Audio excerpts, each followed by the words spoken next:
Good afternoon. Welcome and thank Just a you. minute. Good afternoon. Welcome and thank you for joining us today for the meeting of the New York City Health and Hospital Capital Committee. Today's meeting is officially called to order. I would like to propose a motion to adopt the minutes of the Capital Committee meeting held on June 7, 2021. I will call each member for their vote individually. Dr. Cassis, no? It's gonna be good, Yeah. Shaka. Frida? Yes. Thank you. Sally? Yes. The other people, yes. The motion is carried. Next, we will have the Senior Vice President report. Ms. Flaherty. Good afternoon. As we closed our fiscal year on June 30th, we are reflecting on the accomplishments of our facilities development team this past year. I look forward to our educational session in September to fully debrief the committee and members on the board on all our team's efforts in capital and real estate this year, as well as housing. But I will look to highlight some of the key accomplishments of the team. On the capital front, there has been a tremendous effort in partnership with our colleagues in finance. Our budget and payments team facilitated the commitment of over $450 million in capital contracts, representing over 1,300 purchase orders. Of these contracts, over $200 million is city capital, and our infrastructure commitment rate increased to 83% compared to last year's 74% commitment rate. Our payments team processed a high volume of payments supporting the system. We saw an 8% increase in transactions from over 1,900 to over 2,000 vouchers. Our budget team was able to authorize over $450 million in budget expenditures as well, a substantial increase from last year.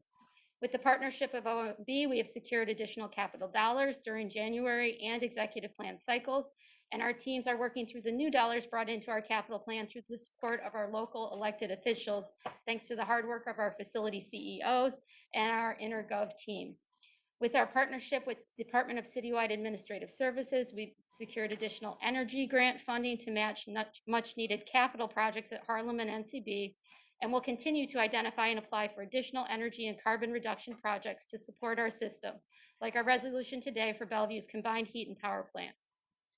Our 50 water office consolidation project is wrapping up. Our next board meeting will be at our new location in September. 50 water, a new address, which took a while. For the status of our bond portfolio, we have 1 project in construction, 12 projects in the procurement phase, 22 projects in the design phase, and only 2 projects left going through the design selection process. Based on timing, 1 project was redirected to city capital funding. We have substantially completed all CARES funded projects and working on our reporting and administrative completions per the requirements of the funding. This work enhanced our surge locations, improved our air quality, and critical infrastructure concerns such as oxygen, gas, and electric across our system.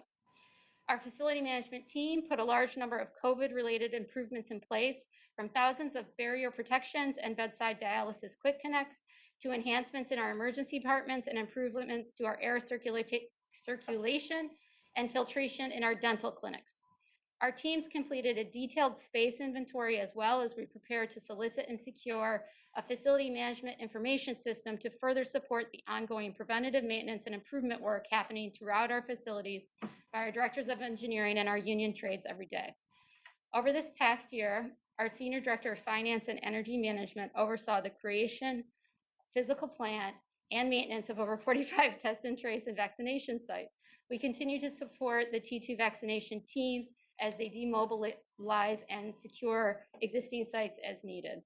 In the coming year, we are working on restarting our Facilities Council, establishing our project management and facility management information system, and further refining our 10-year capital plan and delivery strategy so as to maximize our infrastructure resiliency and create equitable, modern care environments for our patients and staff that meet the needs of our community. With that, I'm happy to take any questions by our committee. Thank you. Let me call each member. Frida, any questions? Sally? I had a quick question. Aside from how did you do all that, It's everybody else, the whole team. I At the end of the year, we got an additional 100 million or so of capital funding. Did you fold that into your overall projects, or did you designate specific projects? I'm just curious. So the answer is it depends. Certain funding was very specifically identified by borough presidents or other city council members, and so that codified commitments that may have been described during the budget hearing process. And then in other cases, it may be some bridge funding for projects that are already underway that had a gap. Right. We're happy to kind of explore in a more detailed review the capital process and our whole checkbook so that there's an understanding of what's there. But yes, we were very happy to see that 100 million because it will help us look to move forward into the design phase for the projects they're associated with. Thank you. Thank you. Any other questions? I have a comment and then I have a question. First of all, I would like to thank all your team members if you are here, actually, but all of them for the amazing work that you did this year. And particularly when we take into consideration COVID and how you all raised to the occasion. Some of you even contracted COVID and even from your own kind of hospital bed, you continue to manage and ensure that the facilities were there to provide the very needed resources that the doctors and the nurses require to really respond to this pandemic. And I would like to say that I would like to give a round of applause to all of you for an amazing year. And what it was interesting, and the other day I was talking to a colleague, and the famous word when COVID started was pivoting, and I was using you pivot. How do we pivot to the online meetings, online classes? Everything was pivot. And then I was using the word, oh, we're pivoting back, and they said no, we are bouncing back. So in that case, pivot when we went to COVID, bouncing when we are coming out of COVID. But I think you bounced back really, really well. Your team, I was very impressed how you ensure that we went back as normal as possible in terms of the process, the procedures, and still looking at improving the operations and excellence of your team, even though you were really still worrying. And we saw the second surge, we saw now the Delta variant, and there is a concept that has been around now for a couple of years, like vitality. It's like, how do you talk about the present and the future at the same time? And I think you all, your team, really represent the best of vitality. You really worked in what was needed at that time, an emergency, but at the same time, you would be getting the organization for a better future and come out, as President Biden said, build it back better. So thank you so much to you and your team. And my question, and this maybe I have to look at Deborah because you may have the answer, but you mentioned that this year it seems that in the budget we did really well in terms of the requests. And I also have been one, I believe, or two events in which the federal government has our representation members of Congress and the Senate have been pushing to get resources to our hospital.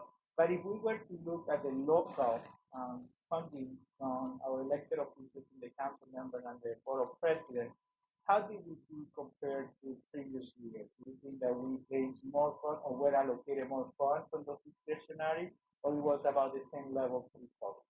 No, I would say that we did increase. I think that and Deb, feel free to add to my answer, but I would absolutely say from council members, assembly members, borough presidents, and mayoral. OMB was a great partner to us as well, so that's the mayoral piece. We definitely had a substantial infusion, and we made a decision as OFD to ensure and work with finance that we allocated out the dollars we had across our facilities based on the needs. I think that it's been a transformative year. I think that we're evolving I see it as like a phoenix, like we're evolving beyond kind of a back. I don't know that there's a back, and I don't know that there's normal, but I think we take the next steps, and this is a really important time for health and hospitals, and we need to ensure that we have the resources needed to create the right care environments for all of our patients and staff. The places we were able to invest in so far, it really has transformed the environment, and we just want to continue to push that envelope and make sure that we're seeking that for all our spaces. And the thing I would add is we've also taken on a pretty disciplined process, which, to be fair, had existed previously, but I think has gotten better and better. My office, Christine's, finance, and the facilities and the clinical directors, so that when we are making requests, they are all strategic, they are all aligned, and then there is a thing, often that we can be asking for money for which we can be asking. And I think that too really yields fruit. I think you can see it, particularly with some of our hospitals, who are able to rally all of their local officials together. You'll be hearing from Svetlana later, but she's a great example of that, as are some of our other CEOs who've really just done a wonderful job. Yeah, I didn't notice it, but I was not sure, but I could feel that definitely the support. And I think the point that you and Christine are making is how do you keep the momentum? Right now, the pandemic really show everybody the value, contribution, the impact that our hospital system has. And it's a resource that perhaps in the past they were taken for granted, and they saw how vital and critical was for all of us as New Yorkers and even for the world. And I think how do we keep the momentum to ensure that those resources are there? Because I remember before Sally and I believe Frida and Jose, we did several tours of the hospital, and a lot of the conversations that we heard was about the ED, the emergency department, how they were thinking about rethinking the emergency department, how the architecture of the whole is not conducive to how they work now and how they allocate and triage. And I believe that COVID may have shown either the deficiencies or the limits of our current design, and really have pushed us maybe to rethink even more how we can provide this type of facilities for. Hopefully, it will not repeat again, but if we ever repeat again, we are ready. So we have to be ready. And that's also on a federal level as well as local, a big piece of our ongoing advocacy. And they'll hear it, now, they'll hear it 6 months ago, they'll hear it 6 months from now, a year from now, that the resilience piece is just as important as everything else. And we think that's infrastructure. Yes. Yeah, I like that, Deborah. Yes. In all the discussions of infrastructure, hospital is a critical area. So thank you, Ms. Flaherty. Any other questions from the members? No? Thank you. And I do want to say our team is phenomenal. It really was the work of all of our leaders and on the ground, and they're really what happened. I just kind of stand here and report out, and I would say that the closest of our team and jumping into anything that comes our way has been just an important element of this. So. Yeah. And I would say that the partnership with the facilities, as Deborah mentioned, because in the visits that we did, definitely that was a team, and how it was more of a partnership. So thank you so much. So Ms. Flaherty, I understand that you have several yes. that we have to attend to. So I'll read the resolution as our CEO, Matt Levy of Seaview Hospital comes to join me. The first resolution is authorizing the New York City Health and Hospitals Corporation, the system, to execute a 5-year revocable license agreement with the Volunteer Heart Resuscitation Unit and Ambulance Corporation of Staten Island, the licensee, for its continued use and occupancy of 4,284 square feet in the surgical pavilion to house the administrative functions of an ambulance service, and 500 square feet of space for parking on the campus of NYC Health and Hospitals Seaview Nursing and Rehabilitation Center, the facility, at an occupancy fee of $7,951 per year, to be escalated annually by 2.5% for a 5-year total of $41,793. Okay, good afternoon. So, Matt, do you want to start? I can start here. So So Seaview is really an anchor to the community. This is a very large campus with a large amount of future potential as well as existing potential to really support many nonprofit providers across our campus. So I'll let Matt talk through the list of entities that are currently being supported by Health and Hospitals. First and foremost, it's great to see everybody, and as always, thank you for your ongoing support. I think just to kind of go back for a minute, that's Yeah. I apologize. The pandemic at the post-acute level was very difficult, but basically from everyone's support, we were able to get through it. So thank you. As Christine mentioned, Seaview is a really special place that did great work. But here we are, fast forward, there's a lot of buildings that are sitting there idle, and we've brought in some amazing occupants that have done amazing work, Valley Heart being one of them. Valley Heart, do you want to get into the... So Valley Heart is a wonderful organization. They have been at Seaview since the late 90s. They are a volunteer organization comprised of 60 local volunteers, providing services in the evening hours to the local Staten Island community, emergency services, lots of education when needed. They attend local sporting events.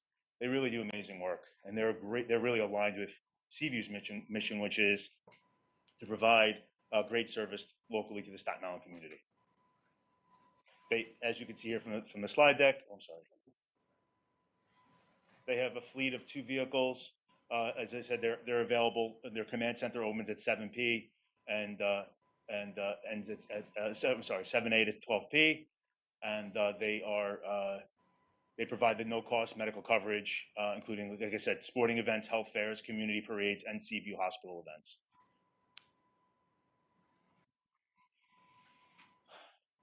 So, as mentioned, they currently are operating out of the Surgical Pavilion, which they moved into in 2014. Which is a little over 4,200 square feet. They invested $300,000 into a building that, as Christine can vouch for, it's really needed a lot of work. They put money into the roof. They made a lot of necessary repairs, and are really doing a great job in maintaining the space and operating out of it. And so I've actually walked the space and seen the work firsthand that they've done there. They occupy the whole upper floor of this building. And so they're keeping this precious historic building going and providing a service to the community at the same time. The rental rate here is really de minimis. This is not a market rate transaction. This is similar to other nonprofits that are on the Seaview campus. This type of resolution to support Valley Heart at Seaview's campus, I believe this is 4 other occasions we've come to the board over the years for them to reside on our campus, and they have moved a number of times on the campus, and the goal is that they're going to stay in this location in the long term. So there's no utility fees because there's no actual separate metering that exists because they're in a portion of the building, but they are responsible for ongoing housekeeping, maintenance, and non-structural repairs should there be specific items within the space that they occupy. Next slide. The next slide shows you the fee that we would be receiving. It escalates 2.5% per year. This would be a 5-year term that we are looking to put in place commencing on September 1st. And the terms here are the same as I have already mentioned the slide prior. And the last slide is the actual resolution associated with this, which I read previously. I'm happy to take any questions. Thank you, Matt. Thank you. Let me ask each member. Rita, any questions? Thank you. I think this is a great, well, all the usage of spaces at TV well done. Some of those, we went through them quickly, but great organizations and supporting. And as I said to Christine, I didn't know there were still voluntary ambulance, but this sounds like a great organization. They're incredible, yeah. Do they work 7 days a week? Yep. Yeah, 7 days. Okay. The only real question I had was well, first, who's on below that? that It's the space? museum, Seaview Museum, which houses a lot of the artifacts from the tuberculosis pandemic, Oh, okay. which is also Also really amazing space. interesting, Yeah, Very interesting. yeah. And I think we talked that they invested was really just to build out their space. That wasn't a, Well, they fixed the roof that was leaking, so that was a tremendous benefit for us so that that asset didn't have further damage. And then they've renovated their spaces to accommodate their training needs, their office needs, as well as communications upgrades since they're operating, they're on kind of the necessary emergency communications, antenna, et cetera. Yep. So that was the number of investments that they, that's terrific, because it obviously benefits the whole structure for us and the Correct. other applicants. But going forward, if there were, say, another roof leak or anything like that, would that be our responsibility to? yes, if there was a structural aspect that would be on their control, then that would be something we would have to seek capital investment or emergency repair expense dollars on. So that's something we try to keep our eye on. But as you said, if there were, say, something that was due to their actions, is it still our responsibility? No, then it would be their responsibility. That's all covered in the license agreement? Yes, yes. Sure. That's it, thank you. Thank you, Frida. Sally? Thank you, Mr. Chairman. I have a couple of questions. One about the scope of services they provide. They have certified EMTs. They appear to be sort of a backup health service for community activities.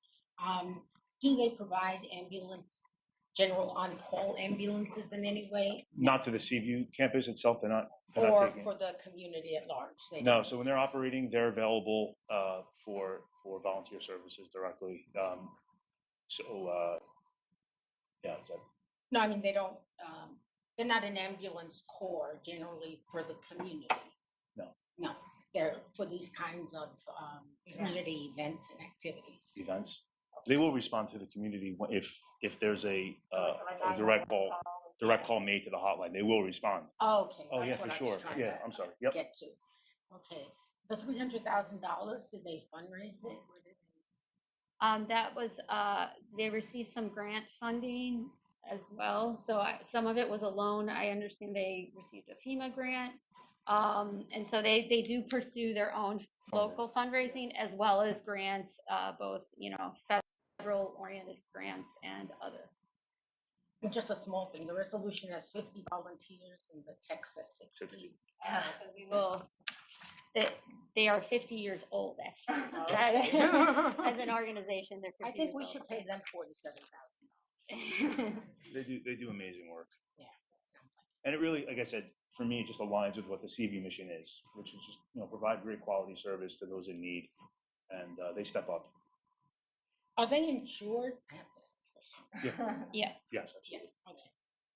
okay. The other feature of their organization that's important to note is they are training a number of people to go into the pipeline of their career. So many of the members are actual full-time employees of FDNY and EMTs, and so they're doing this in their voluntary time. That's great. And Yeah. they're training others to go into this career path. So that to me was a key feature of their organization.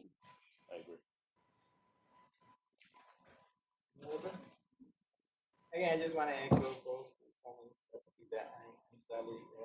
I think what you have been doing is quite amazing. Thank you. How you are ensuring that this space, since it's not being used completely for the hospital, at least it becomes an asset to the community. And I also have noticed how the organizations that are there seem to be more from the grassroots, not completely institutionalized, and those are the type of community organizations that we need to provide them support because they are so well connected to the community because it comes from them, and particularly here the sample that you presented that they are kind of training the future generation to go into the field. So there is multiple. It's almost like a gift that continue giving because they have so many different things. I think this is a really good use of our space, and this sounds very, very reasonable for the value that the community needs. Because if not, this is a building that we have to maintain. And let me just say this, if I could just add, Christine and her team have done an amazing job along with Deb in helping us at Seaview. there's no lie. I mean, a lot of these buildings are in desperate need of help.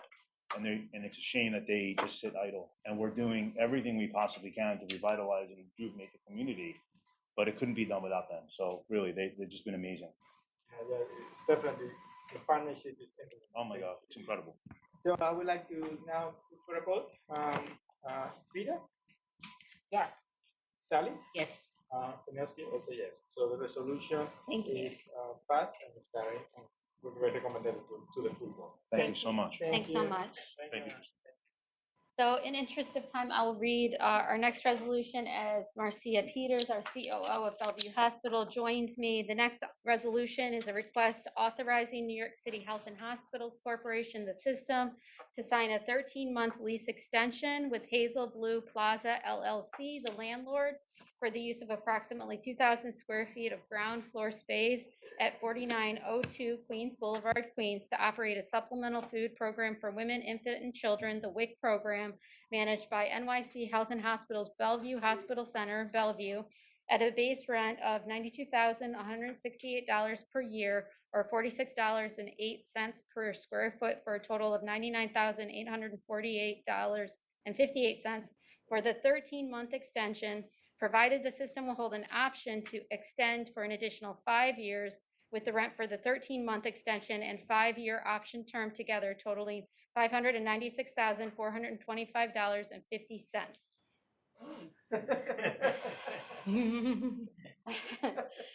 Has to be Okay. read for the record. But I'm like, thank God she did it. Thank you, Christine. Good afternoon to the board. Good afternoon, everyone. Just as some background information, the system operates 17 WIC sites in rented properties and in system-owned properties. The WIC programs offer services to pregnant, breastfeeding, and postpartum women, infants and children who are determined to be at nutritional risk. These programs also monitor children's growth rates, nutrition education, basic breastfeeding support, and also offer high-risk counseling. Bellevue operates 3 of these 17 sites. We have one on site at 462 First Avenue. There's one on Canal Street, and there is also one in Sunnyside, Queens. The combined caseload of these 3 sites total 5,700 participants. The Queens site alone serves 2,000 participants. You may wonder why we have a Queens site, but this was approved in 2009 to serve the Queens residents who previously had to travel to Bellevue for WIC services.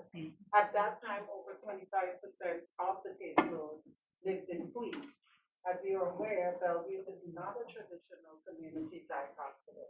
We are an urban hospital and we are not zip code restricted. We get people from all of the boroughs. Next slide, please. So as I previously said, we opened it in 2011. It currently occupies, this is the Queen site, 2,000 square feet of ground floor space. As you could see by the pictures, and we have noticed this, we need to improve the branding and signage of this program to reflect Health and Hospitals and Bellevue, which we actually are in the process of doing so.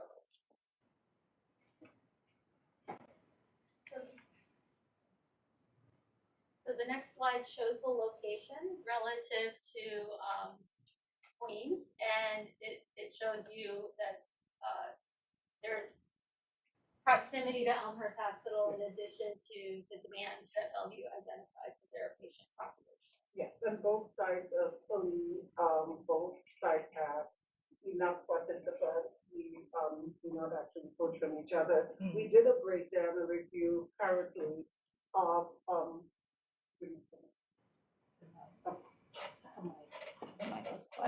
Go ahead. Sorry. So right at this moment, we have over 10% of the patients at the Queen side as Bellevue patients, meaning that they come and get other services there. We have 20% who use Elmhurst as their facility.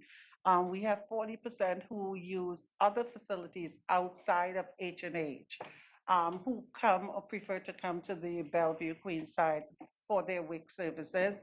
And then there's another approximate 27% who are considered unknown. So we're working on getting that signage up because it's a Yes. great opportunity to recruit more of these patients into our system, whether it be Gotham or our ambulatory services. So this is a market lease. The resolution is established so that we could line this transaction up to the timing of the grant funding, which is why we're seeking a 13-month extension at a base rate of $46.08 per square foot and a 2.5% escalation. That 13-month commencement would start September 1 and end September 30. And then we would hold a 5-year option for renewal should we recognize that the funding is in place and it would allow us to secure it with our timing lined up specifically with the funding of the grant. We are very hopeful that DOH will provide the necessary funding for this important WIC program. This rate is definitely within the fair market value range of $45 to $50 per square foot as indicated in the package. And I believe the next slide shows just the rent schedule itself, mapping out the timing and the amount for the initial term associated with the end of the grant, and then the 5-year term that we would anticipate that new grant funding coming in as our option. And the total authorization spend of over $596,000. The last item is the actual written resolution, which I read as we were coming into this presentation. Happy to take further questions by the Thank you. committee. Let me poll the members. Frida, any questions? Thank you, and Thank you. I think it's very interesting to me that the Bellevue site is at Queens. Yeah, And I don't how many percentage of the WIC participants did you say? currently Yeah, 10, a little over 10 10%. are from Bellevue. Yes, So who what- get other services at Bellevue. They get their services at Bellevue. Yeah. So what makes, like, why would this site not just become like, say, an Elmhurst WIC site as opposed to? So I think we can look at that Yes. for future. Mhm. When this resolution came, we all kind of had the same question. Yes. And it really also tied to administrative network pre-establishment, I'd Mhm. say, institutionally. Yes, And so obviously we wanted to stay the course for this resolution, ensure that the lease is in place for this important work. And then obviously we'll Mhm. collaborate with Elmhurst, the closest facility who also administered WIC sites, Right. just to determine what makes the most sense. yes. But I think in all cases, Health and Hospitals sees the need, Right. sees it actually an opportunity to recruit potentially more patients Yeah. through this site. So I think that we would look to stay the course in securing the lease Right. approval so that we could ensure that we could keep this location. And so, and then say new signage and Mhm. it would still have Bellevue's name. Is that the intention? No, Or I would think just we call would it focus Health on health and Health and hospitals. hospitals. Yeah, it's really a Yes. health and hospital Yes. site. That's the Yeah. main. So in essence, it's like we could transition it even during the term of this. Correct, Uh-huh. yes. it Is that could be tied to the transitioned. grant funding, or like Bellevue has to apply for the grant, or? If it's gonna be transferred over to Elmhurst would have to apply for their grant. I see. Is that correct? Yes. Helen Ho is the director of the WIC program. Okay. So at this time, it's still within, under Bellevue, yes. And thank you for that. No And then problem.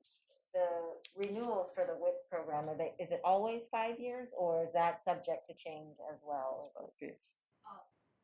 I can Yes, answer. you Helen, can answer. yes. So it's usually 5 years, Mhm. but this time around, we had a 2-year extension. Mhm. May have something to do with the pandemic. COVID, yes. So Could be. Slightly. that's why the current RFA will expire September Mhm. 2022. Okay. So in the fall, this year, Mhm. that's when we expect the new RFA to be released. Mhm. And then we'll work together And, See and, what and its comes. indications are we'll stay on a 5-year cycle. Yes. Right, Yes. unless, yeah, they can always Mhm. extend it, but we won't know till closer to the Yeah, and. I guess I'm more concerned if they shorten it and we have to. Oh, they will never They shorten. would never be shorten. short. Okay. We So meet all of the regulatory requirements, Okay. so, yeah, Okay, so they won't shorten Right. it based on that. because our option is for a 5-year. Yes. renewal, not- Okay, thank you. You're welcome. Thank you, Frida. Chair. Sally? Yes, I love those programs. They're they're wonderful. They managed to escape the wrong federal administration and thrive. I had, and there was legislation, I think, which extended postpartum services for an additional year for women. So they're a wonderful catchment area to provide these additional services now. I think I didn't have any questions. I had Frida's question about the 10% Bellevue. Yeah. It's still amazing that 200 people will traipse into, not going to Manhattan. And not an easy journey from Queens. So I guess it's a tribute to Bellevue as well. Thank you. Thank you. I just have a question, and not part of this, the whole issue of Bellevue and Queens and all that, but that would be sorted. But in the type of services, until what age are the kids allowed service in the WIC program? Yes, the services extend to the children up to age 5.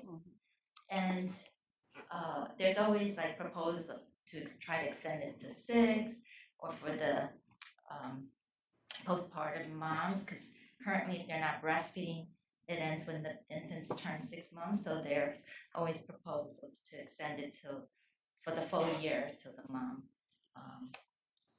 after birth, is able to receive it for the full year. So, but currently those are the regulations.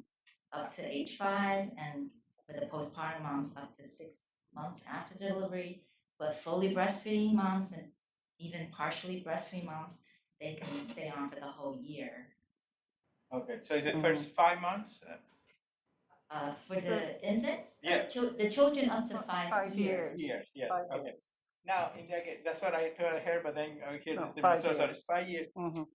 Do you collaborate, like for example, with DOE in terms of the UPK and the 3 years old program, so that the kids can go and provide whatever support they need? Is there collaboration between WIC and UPK? Yes, we always refer to early intervention and other services. Yes. Thank you. You're welcome. Any other questions? No? So I would ask for the vote. Leah? Yes, Sally? Yes. Danielski say yes. The resolution is adopted. Thank you. Thank you. So I'm going to read the. Approve it to go to the next level. So I'm going to read our next resolution authorizing New York City Health and Hospitals Corporation, NYC Health and Hospitals, to execute a customer installation commitment, CIC, with New York City Department of Citywide Administrative Services, DCAS, and New York Power Authority, NYPA, for amount not to exceed $35,469,158.74, including a 7.5% contingency of $2,022,938 for the planning, design, procurement, construction management, and project management services necessary for the installation of a 4-megawatt cogeneration system, CHP, the project at NYC Health and Hospitals, Bellevue. And I'm joined here by Oscar Gonzalez, our AVP of Capital Development Group. Okay, so a few kind of level-setting, interesting facts around this project. Health and Hospitals and the city remain committed to both our energy and carbon reduction goals. There is Local Law 84, which is essentially establishing energy audits, benchmarking, and reductions of all buildings throughout the city. And Local Law 97, which was a really transformative law that was put in place really putting carbon reduction in the forefront of energy reduction, the energy reduction conversation. Local Law 97 is being overseen with an advisory committee with our Commissioner of Department of Buildings. And just recently this year, the hospital's working group was formed to really work through the rulemaking and deliberations associated with the requirements of the Local Law 97, recognizing that healthcare structures are 24/7 unique environments that are really regimented by a number of federal, state, and local jurisdictions, which require substantial higher air exchange rates, redundancy in our power, and emergency and resiliency. So we have a harder level of requirements as an industry, and that's why the hospital working group was formed in order to recommend things within this framework or the advisory board. I will note that health and hospitals is part of the city goals, which are actually more aggressive than the Local Law 97 goals. And so we're part of the overall city portfolio and working very closely with OMB and DCAS and others to secure the funding we need for these types of projects. Since 2017, we've been pursuing a pathway for this project to establish a combined heat and power project that would achieve multiple outcomes for the benefit of health and hospital and align with the clean energy goals. One, we want to make sure that we're reducing our energy, and these projects are bringing energy reductions to our system. We also want to make sure that our projects do reduce greenhouse gas. So this is another key element of our projects. We're not just focused on the energy, we want to make sure our carbon emissions have reduced as well. We also need to ensure our projects are helping us with resiliency, that are helping us should there be a disaster, an event, an unplanned event. These projects will help us and become a more resilient structure. And finally, all of these projects do assist us financially. They reduce our energy costs, an important element, fixing with our fiscal stewardship, another core value of our organization. So I think those are the 4 key pillars that we focus on with these projects. Some background information for color for this project. Con Ed currently serves Bellevue. Bellevue's 2.3 million square foot patient tower and ambulatory pavilion. And Bellevue consumes over 500,000 MMBTUs of energy. That's a calculation of a measure that includes both electricity and Con Ed steam that's coming from the 14th Street plant. Con Ed's offsite generation of the natural gas that creates steam, that attributes to 299,000 of those MMBTUs. So as you can imagine, the steam itself is a key element that comes into the campus from Con Ed. This project was complex to pursue because we needed to ensure that we had sign-off from the Public Service Commission because there could be tariffs that are imposed when you start generating steam on site with natural gas over 15%. And so this project is just under 15% to ensure that we don't have a fine associated with this project. And so that was one of the many challenges associated with when this project was identified and to the point of bringing it to this board for resolution. So the project goals of this project is to pursue both resiliency and energy savings and reducing our Con Ed reliance. The project itself involves installing 4 megawatts of combined heat and power system at Bellevue that will generate continuous on-site electricity and thermal energy. This will supplement our Con Ed power and steam services to the campus, as well as provide us backup power in the event of a sustained grid disruption. The next slide shows you the project scope. This involves the installation where it says CHP location. This is the location of those 4 megawatts of the chip plant. And that will include two 2-megawatt reciprocating natural gas-fired engines, and that will provide that continuous on-site electricity that would be generated through creation of steam. Also at the plant, that we would be recovering the thermal energy and using that to produce more electricity. So there's higher efficiencies happening with that on-site generation. We also are going to be having the electric feeders are going to be upgraded and tying into the existing power grid at the plant. And that's where you see the electric tie-in, the location of that tie-in from the proximity of the central heating plant.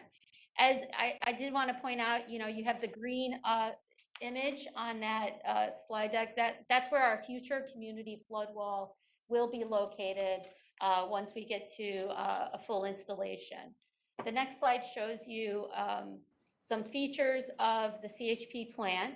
It will be a quiet operation. The equipment will be accessible, and it will have a fairly easy, simple maintenance. And most importantly, this is going to be a resilient installation. We anticipate this project completing before the community flood wall. So it's being built so that it's constructed above the 500-year floodplain. And as that backup power we would need should, God forbid, an event occur before the community flood wall is completed. We've already elevated a number of our infrastructure at Bellevue, but this will even add more resilience to the campus. The next slide shows you, yes. So the next slide shows you numerically how the project objectives were met. This shows you our energy reduction of over 100,000 MMBTUs, as well as kilowatts of electricity coming from Con Ed. We do anticipate reducing our greenhouse gas emissions, 35 less cars on the road annually, to make it simple. And we also are looking to provide 40% of Bellevue's peak power demand and almost 85% of the power when we're on off-peak consumption. The utility savings are $3.7 million per year, and this project has a little over 10-year simple payback in covering its cost. So this shows you another depiction of the savings from a carbon reduction savings. And we're using the metrics of the Mayor's Office of Sustainability 2019 greenhouse gas coefficients, which are in the process of being debated and discussed at length with really smart energy people. Next slide. This project is being delivered with NYPA. Our relationship here, this is through the Encore 3 agreement that was executed in January 1st of 2021, which was finalized and negotiated by DCAS on behalf of the organizations listed here. Next slide. The project funding for this project is a combination of DCAS 1 NYC Capital and city bond financing, as well as interest contingency should that be required. We're working closely with finance to ensure that our timely payments prevent the need for the interest contingency, but we have the full possible total financing need listed in this resolution. The next slide shows us the total project budget and all of the line items, the largest being construction and construction contingency, but it shows you all of the various elements 1 through 8 that show the total project cost according to administration through the Encore 3 agreement. The next slide. And here we want to walk through the project procurement path deployed by NYPA. This is a design build project, and NYPA selected through the procurement process Dynamic US as the design build contractor for this project, whose services were acquired through a competitive bidding process in the guidelines of the Public Works Investment Act. NYPA oversaw the bidding following all of their guidelines, and back in January of 2020, NYPA selected Guth DeCunzo for limited CM services to help oversee the bidding process and oversee this project. We are working with NYPA and evaluating Guth DeCunzo's workload and capacity. We actually met with them this last week and are looking forward to a continued conversation with them about the robust portfolio of work they're serving our system on. NYPA has an active MWBE diversity program, and they also recognize service-disabled veteran-owned businesses as well, both of which are being met by Dynamic for this project. The next slide shows you Dynamic's MWBE and SDVOB utilization plan. which demonstrates 44% for MWBE utilization and 8% for service-disabled veterans. So a very high utilization plan in this case, which is exciting to see. And finally, I'll close out with the resolution itself, which I already read. We're happy to take questions from members of the committee. Thank you. Peter? Thank you, Christine. And I think this is a great project to be installing. We've talked about the efforts on resiliency and on carbon emissions, so it's a lot of things. And of course, my favorite, cost savings. So on that point, I just was trying to understand the math. So the 12.8 million that we're paying Con Ed as of last year, is that what you're expecting? So we're gonna see savings of 3.9 you're estimating annually, or 3.7? 3.7, correct. Because we're gonna be using less Con Ed and relying on our, so that's. Correct. Okay. Yeah, so there'll be savings in the amount of electricity that we're tapping into Con Ed because we're generating our own, and the amount of steam. We will be increasing our natural gas consumption. However, it's offset that much by the amount of electricity and steam we're generating through the use of that natural gas. So that's demonstrating a high level of efficiency Right. by producing it on site. Oh, okay, terrific. And then just, so at first I thought this was a backup plan only, but it's not. We anticipate using it off-peak and on-peak. It'll like be a all the time. continuous operation, that's Continuous correct. operation, okay. But if there were a grid problem, this will still run, so it provides, I think you said 60%. Yes, I run mean, rate, or- the only grid problem that it would not be able to support would be if natural gas shut down. Right, So this whole thing is generated through the natural gas grid, which has a lower likelihood than the electric side. But, I mean, I think Con Ed continues to do everything they can to bring resiliency measures to their own plant, especially after Sandy. Right. But this is definitely an added measure for the hospital. Obviously, any shutdown, we're tied already to our emergency power with all of our generators that are already in place, but this really gives us a little bit more of a microgrid capability that we would like to see at our hospitals. So is it your intention to be doing like sort of microgrids across all our hospitals, or is it? As because of long all as the environment across the city allows us to, I think that becomes an important discussion, because we definitely see the opportunity to overlay energy savings, carbon reduction savings, and bringing resiliency to our campuses, which is something we do want to achieve, as well as financial savings. Right. And so it does also align with the goals of CMS and the goals of all medical professionals around space. So we believe that this is a good strategy as the country and the city Right. work to clean the electric grid, which will take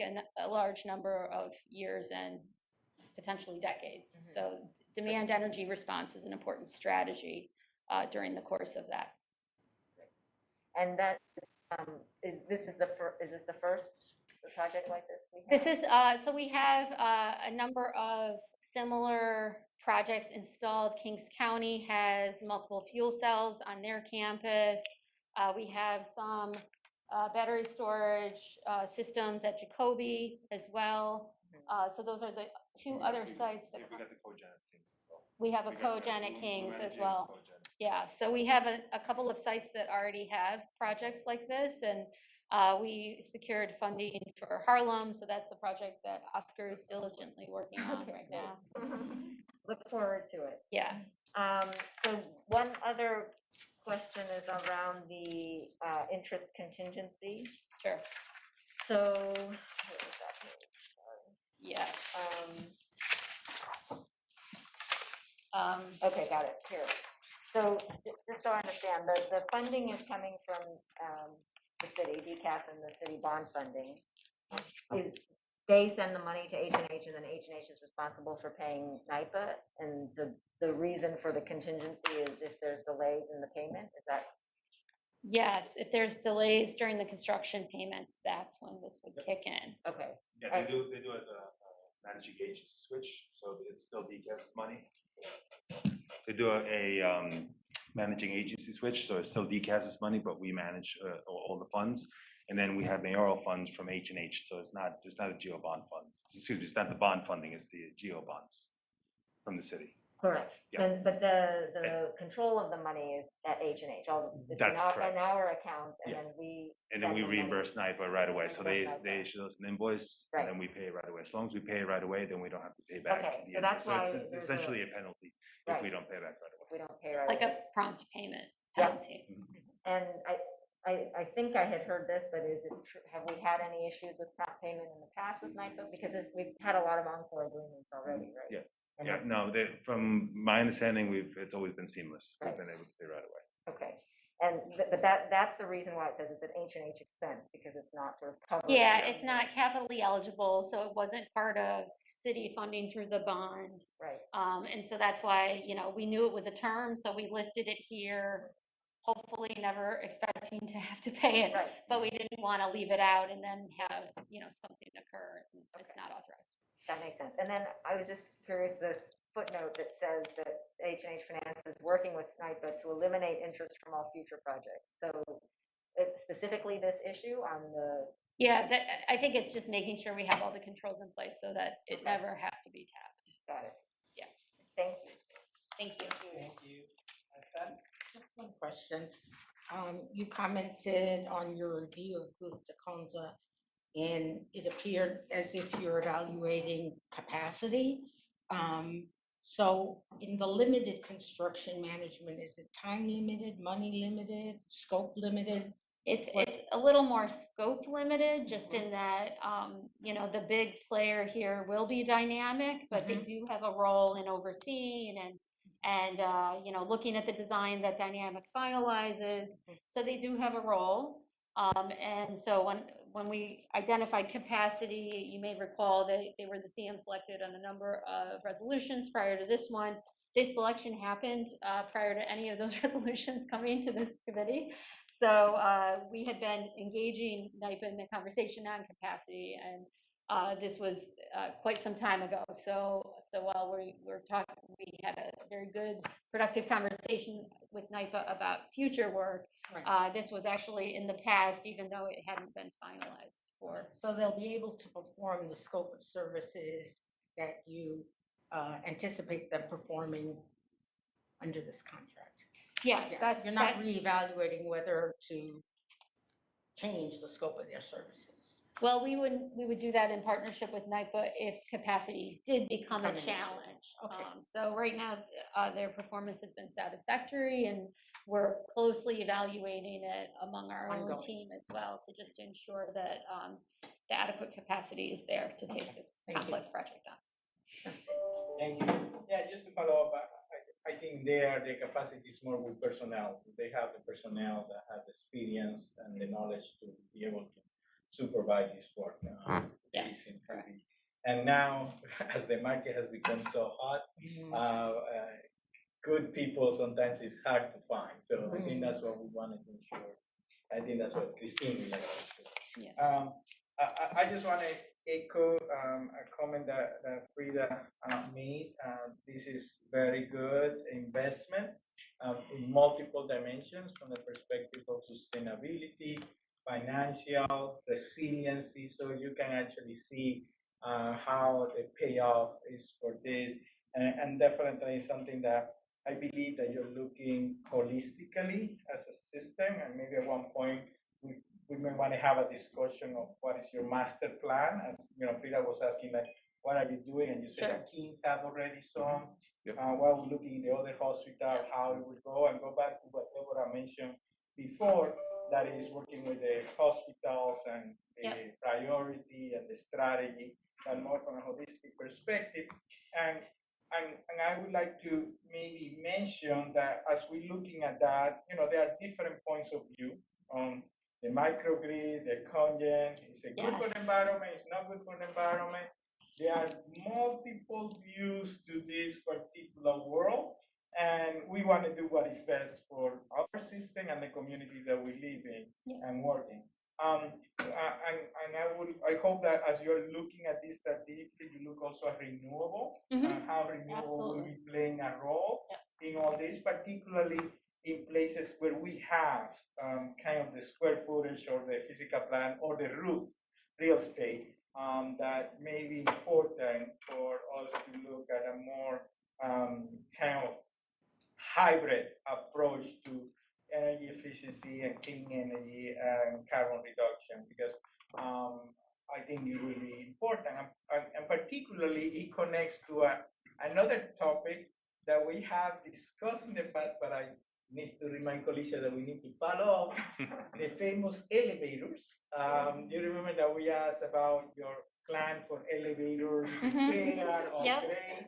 Yep. And I think with the pandemic, a lot of things were dropped, and I believe the elevators was one Well, of the them. request for funding was very much in with OMB, and it's definitely a line item of ongoing modernizations. We met with Kone, looked at their feedback on kind of the results of their maintenance, and we prioritized based on the call-outs around which facilities needed modernization, recognizing we have to actually also balance capacity of vendors to modernize. So actually, we have been working on our elevator modernization, but I would also like to ask her to point out the great work he's been doing to advocate for renewables on, with Mayor's Office of Sustainability and others, and DCAS really looking at renewable opportunities on our roofs. And, you know, it's a little to be continued, but we hope to have some exciting. Yeah, I don't things know how soon. much you want me to say right now. But we're very much looking at it. I guess I'll just say that Yeah. for this meeting. We're very much looking at But renewables. as far as elevators, we have done a lot already.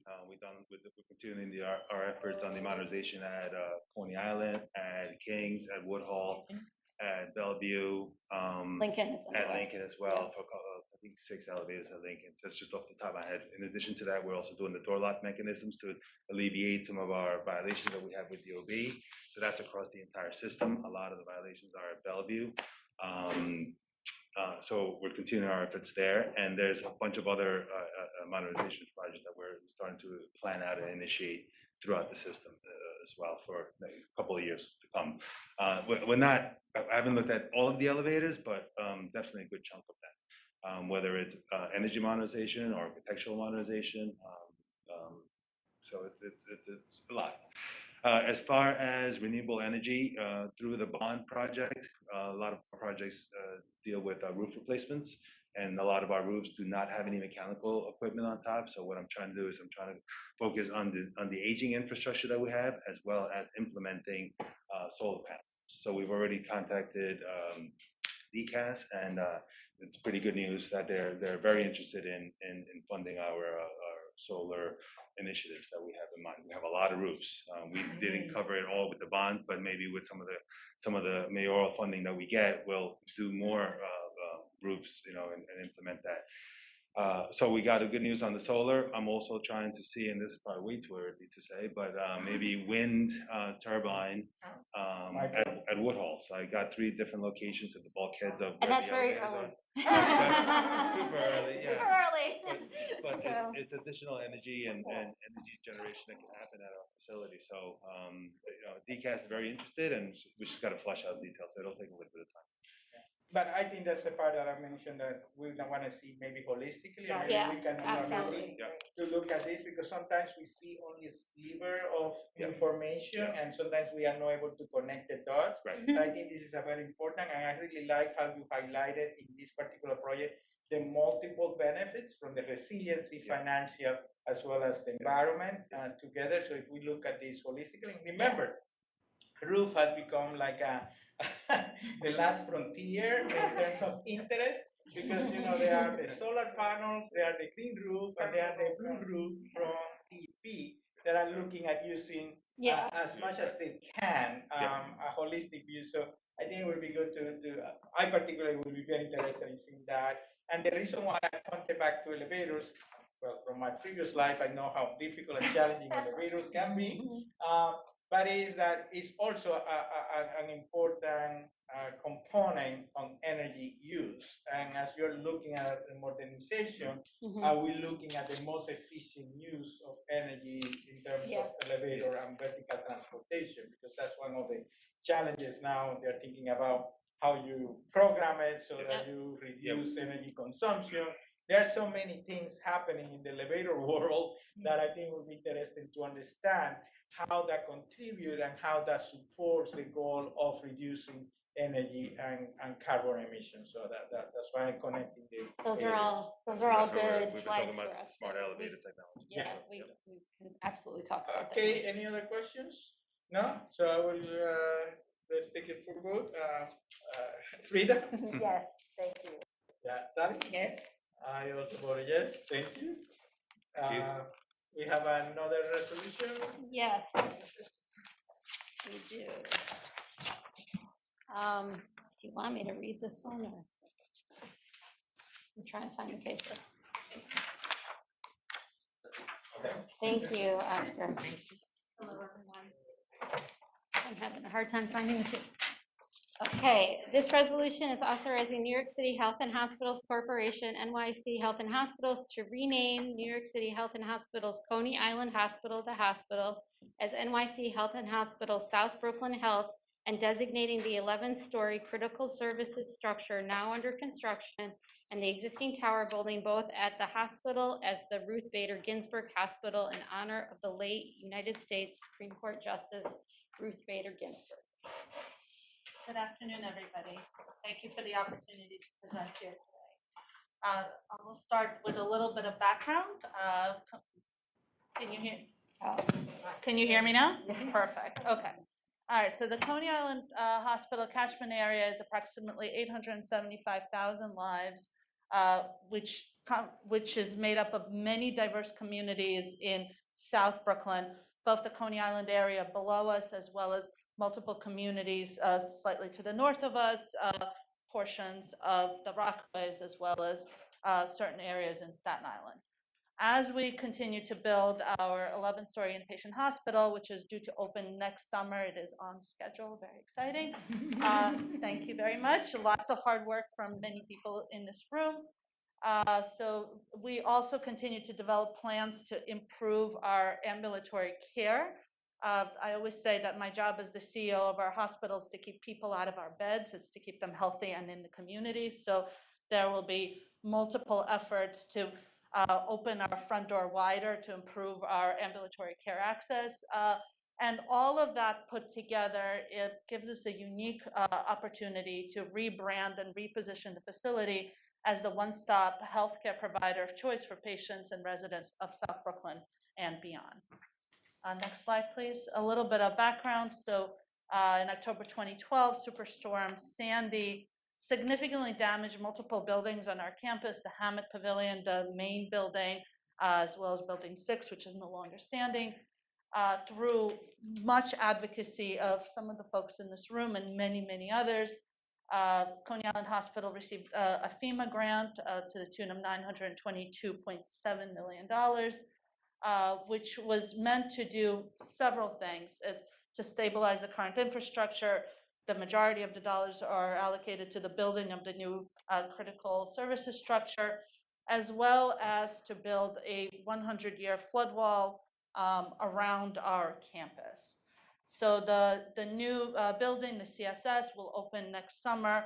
It will have, it's at the 500-year flood level resiliency. All of the services start at the second floor, and our key infrastructure is actually on the 5th and the 6th floor, so that the goal is that we will be able to keep going should another flood occur. We are in zone 2, but we're literally across the street from zone 1, so there is a possibility, and hopefully it never happens, but if it does, we should be able to keep operational.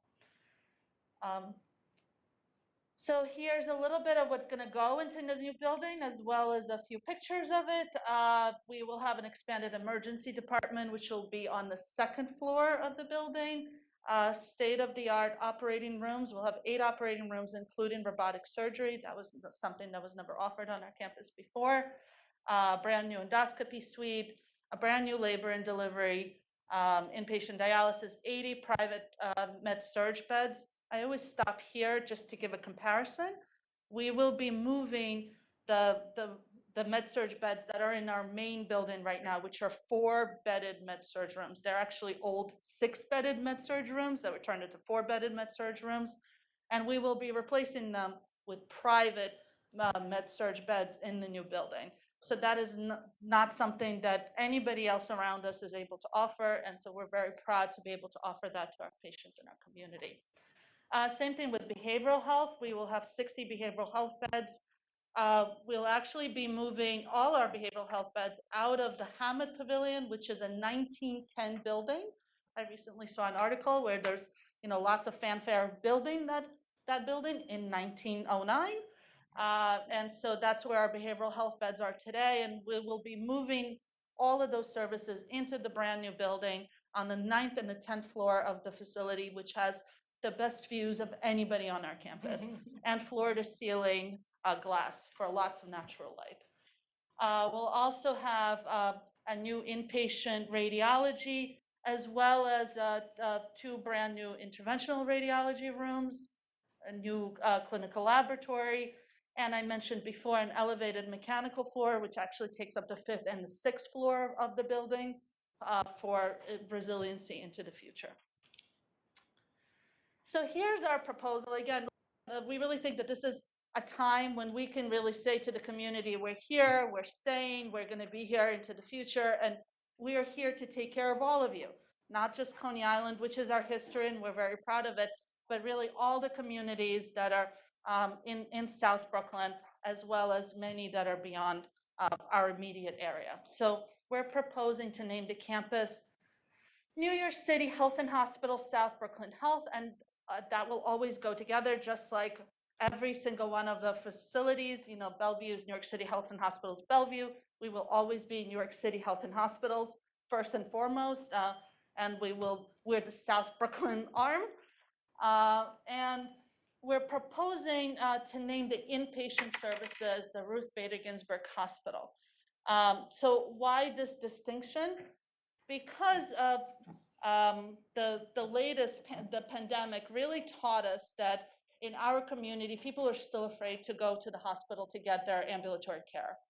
We're very focused on making sure that people feel comfortable. We will now have a separate building that is dedicated to ambulatory care. They will no longer have to go to the hospital.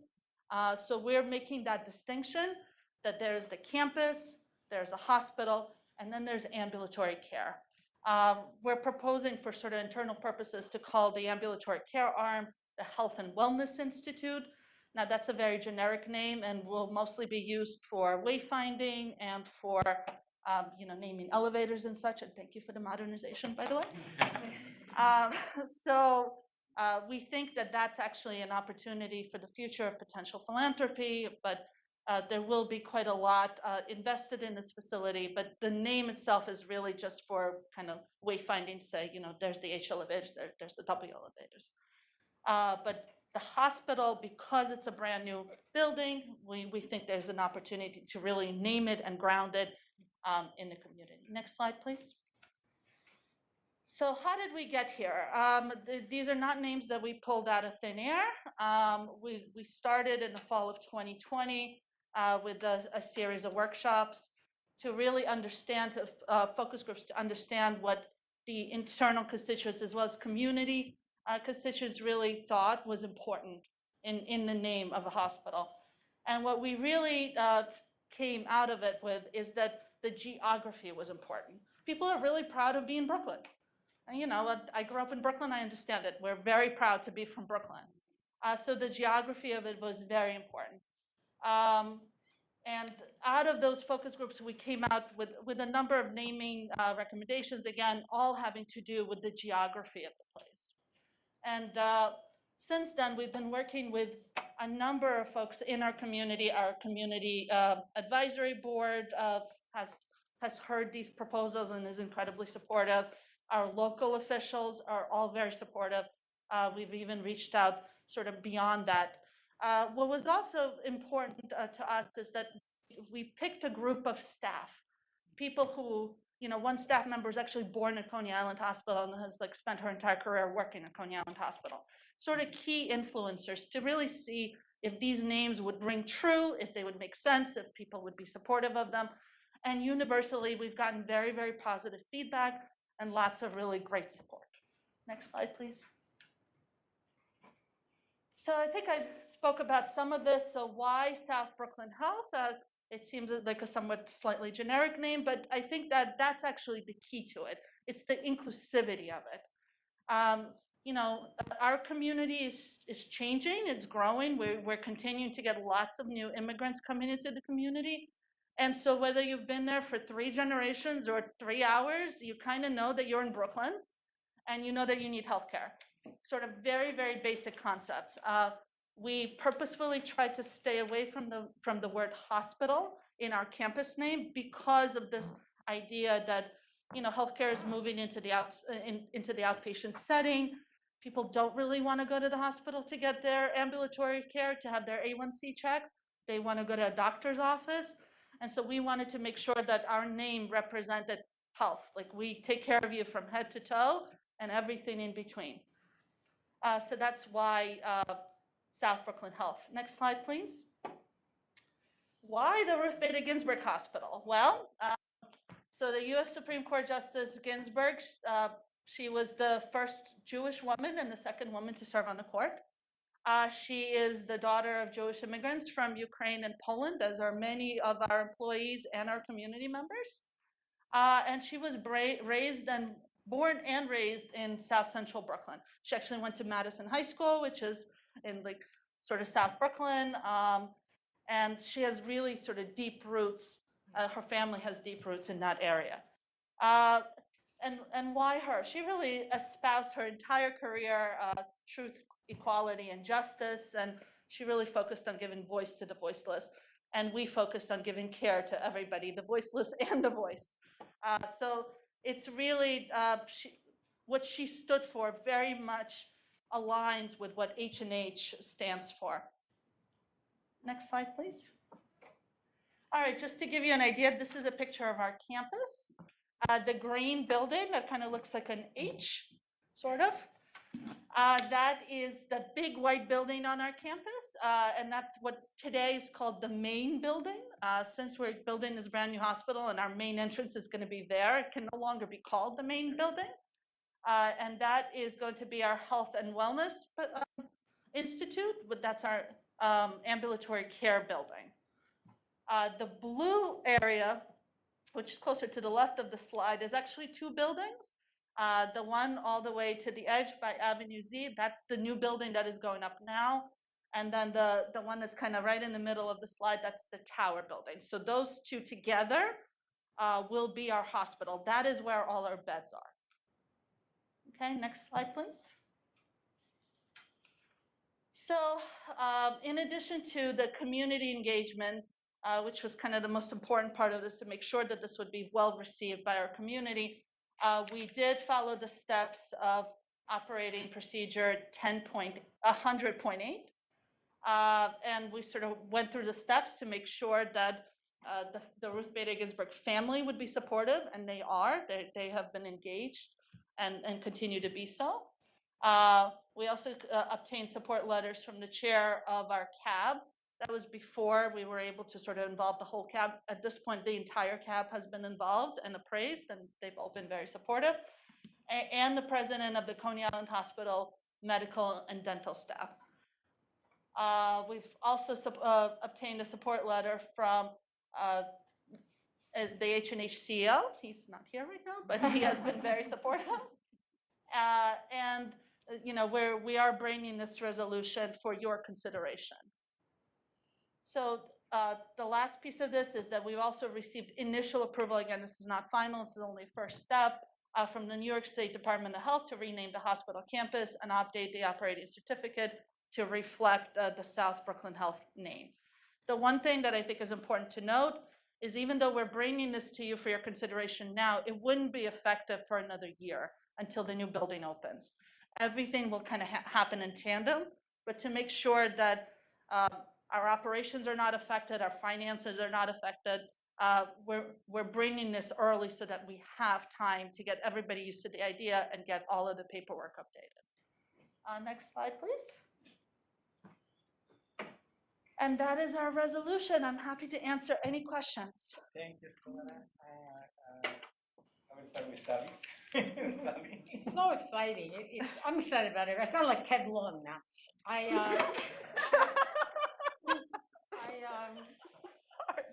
just think that, the word that comes to mind is transformational. You're not rejecting what you were. You're using it as foundational and then transforming. And you're transforming physically, you're transforming in terms of your approach to the delivery of health services, the distinction you draw between ambulatory and beds. You're using Ruth Bader Ginsburg is, I just think, brilliant. So I think it's a great launching pad for next year when it'll be like the big reveal. It's going to be very exciting. Congratulations to you. The success of this hospital is incredibly personal to me. Like, this is the area I grew up, this is the hospital I grew up with. And so it's just to set it up for the future for many, many generations to come is, my pride and joy, so. Thank you, Sally. Frida? I agree. It's very exciting, and I think that I'm glad. I was gonna. One of my questions was, is this going to be rolled out now, and the building's not opening until next year? And so I No, think it's all going to be tied together. Actually, we're going to invest quite a lot of money into advertising and marketing this name and the new building and all the services offered at the campus, starting in the spring of next year and going into the end of all the way through the summer and into the fall of next year. So there will be an entire campaign around this that we're working on building now. Right.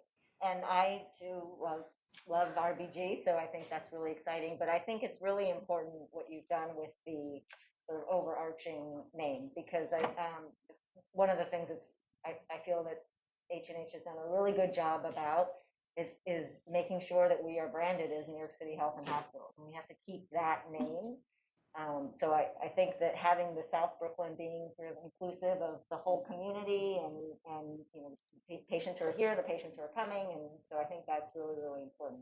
I'm glad you're doing that. Thank The one question I have on sort of the 3-pillar is, did you consider naming it Ruth Bader Ginsburg Building, for example, as opposed to hospital, in the sense that, you kind of have the South Brooklyn Health overlay, this is our facility. And I agree with not using the term hospital there because it's much bigger, what we're trying to do here, and people get their care not at the hospital, but having sort of the building here, the RBG building here, and then the health and wellness over here, as opposed to calling it the hospital, because I wonder if there will be some.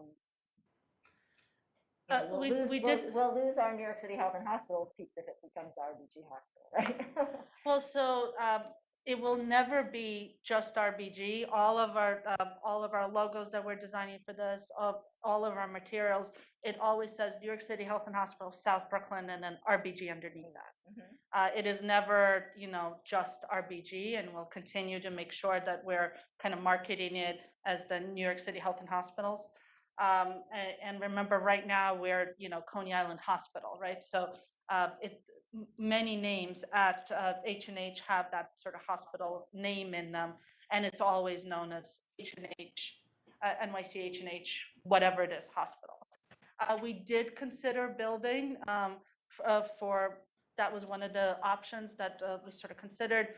We thought this was more powerful and more impactful to really say, we're building a brand new hospital for this community, which is exactly what's happening, is right. We're building a brand new hospital. And this distinction between outpatient and inpatient services, we wanted to make sure to preserve that, because if this is the hospital, then this is clearly not the hospital, right? So it's on the same campus, but it's, it's together but separate. Mm-hmm. And we're finding that it's actually quite important to patients, particularly in like certain services. They feel much more concerned about coming to the hospital for care. So we wanted to be able to have that distinction. So it was something that was considered. And that's kind of how we I ended think up that here. makes sense, your explanation. I do like the idea that sort of the branding will always be the New York City Health and Hospital, South Brooklyn Health, Ruth Bader Ginsburg Hospital. I think that's terrific. And glad to see that you got a lot of, all the sort of community outreach and, or did all the community outreach and getting feedback, so I think it's terrific. We did it, and interesting was that there's some folks who are really excited about the South Brooklyn Health name, and some folks who are really excited about the RBG name, because while she rings true and to many people, you know, she doesn't quite resonate to, for instance, some of our newer immigrants. That they don't have that history that like some of the rest of us do. So this way, in a sense, we covered all bases. Right. We tried to be inclusive. Yes, that's terrific. Now, this is just I'm curious, are all of, you mentioned the private beds, are all the med-surg beds gonna be private rooms? So all the med-surg beds in the new building are private, so there's 80 private med-surg beds. All the beds in our tower building, which is the remainder of them, are semi-private. I see, okay. But they are quite nice, and the building's only about 15 years old, and actually, as part of our future planning, we're gonna come up with a refresh cycle for those rooms, so that, you know, no matter where you go, you're getting kind of excellent care, and you feel like you're in a really nice environment. Yeah, and I will just add, so that inpatient tower, that's the 500-year protected tower. So there is quite a physical delineation between the tower and the new building, that and an interplay where they interact with each other. So I think that's kind of, from a physical perspective, it makes a lot of sense. So the whole campus is not at the 500? No, just the inpatient tower and critical services, which is part of the FEMA grant. Got That it. was a condition of them building this new see. building. So Okay. that's an important kind of distinction from a Right. physical perspective. Well, thank you. No other Yes, questions. Anna? Svetlana, if you were gonna look, say, over the last couple of years, have you been seeing any shifting in demographic trends in terms of the type of people, the geographic areas they come from? Is it growing? I'm just curious. So that's an interesting question. If you look over the last, let's say, 10 years Okay. or 15 years even, the types of folks who live in our community is most definitely shifting. So we used to have a very large Russian population, and we still do, but it has gone down, and the Asian communities are incredibly robust, which they weren't, let's say, 20 years ago. So we also have a large Uzbek population, a large Bengali population. The Hispanic and the African American populations are growing. So it is very definitely changing. It's also sort of changing financially. It's kind of an interesting thing. There are buildings around us that, you know, have $1 million condos in them and more than $1 million condos. So we're getting a much broader financial view of the world than we were before. In terms of who's using us, we're working very hard to expand our catchment area. There are certain facilities around us to the north of us that are being very, very aggressive, trying to move into areas that we traditionally served.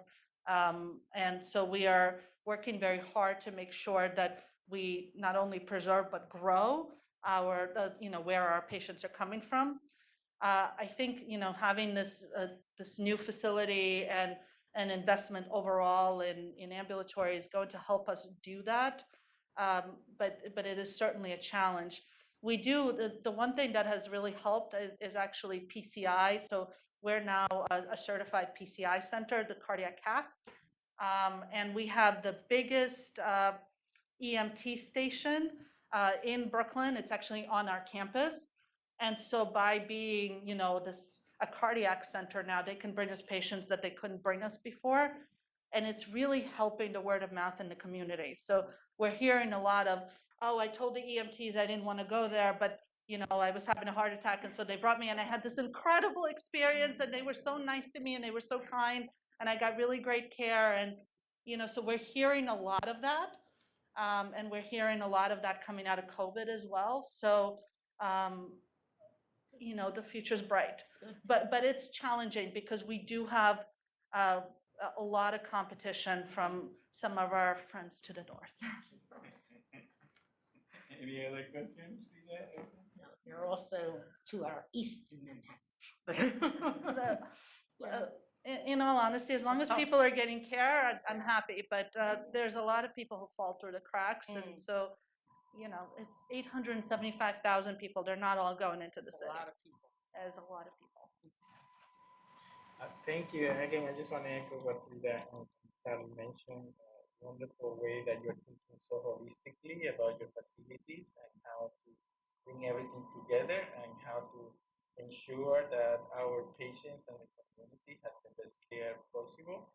And I really like the methodological way that you are going about it and being prepared a year in advance so that you Yes. have all your ducks in a row. Very thorough socialization of the idea to the community, as well as going through all the process and checking every box. So definitely kudos to you and your team for being so professional in your approach.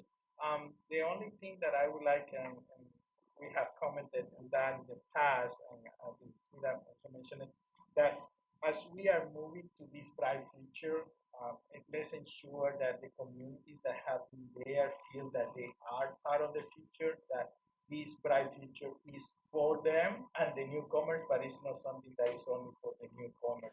Because sometimes communities feel that they are left behind when improvement and investment are made into resources that they rely upon, and they feel not as welcome. I think that based on the approach that you have shown, I don't think that will be the case, but I hope that in your conversations and in your communications plan, you make a very detailed and determined and focused set of steps to ensure that the community that have been there feel that this is still their hospital and the place that they can go and get services that I absolutely appreciate the comment, and because we have a year, we could socialize this in chunks. We don't have to, close today as Coney Island Hospital, open tomorrow, South Brooklyn Health. We could do it in little bits and pieces, and we can reach out to the community. We have some community events that we're planning in the communities where our patients are coming from today. But I understand where you're coming from, that sometimes, even though you're trying to bring something new to those same folks, it's a scary proposition. So yes, I appreciate that comment, and we will work very hard to make sure that happens. Thank you. Let me just get the votes. Frida? Yes, and I look forward to coming to the open. Thank you very much. We look forward to seeing you. Absolutely. Sally? I'm coming before the open. Yes, Terrific, thank we you. are. Yes. I'm going to vote yes, so the motion is carried, and thank you so much Thank for you. all the work when you and your team are doing this time. I got excellent help. Thank you. Is there any other resolution? No. Any old business? Any new business? There being no further discussion, meeting adjourned. Thank you, everybody. Colisha, didn't I tell you that this was going to be a long meeting? We had it for an hour, and I told Colisha, make it 90 minutes. This is going to be long.